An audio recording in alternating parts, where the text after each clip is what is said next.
Angkatan Muda Keadilan AMK Selangor membuat satu laporan polis terhadap aktivis Bersatu Bajul Hisham Shaharin atau lebih dikenali Cikgu Bard kerana menuduh Perdana Menteri Anwar Ibrahim sebagai Dajjal. Timbalan Ketua Skuad dan Mobilisasi AMK Selangor, Firdaus Abdul Samad membuat laporan itu di Ibu Pejabat Polis Daerah Shah Alam malam tadi.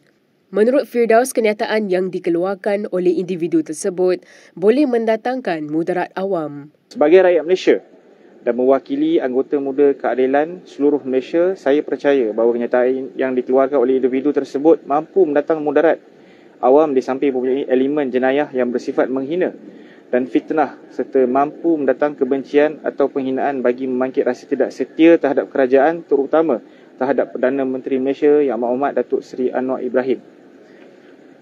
Kenyataan individu tersebut juga menimbulkan suasana tidak harmoni, perpecahan serta perasaan permusuhan serta membenci yang jelas berniat jahat atau menipu mengugat keharmonian dan perpaduan rakyat. Semoga dari ini, pohon siasat dan tindakan undang-undang secara tegas dibuat ke atas Bajul Hisham Shaharin.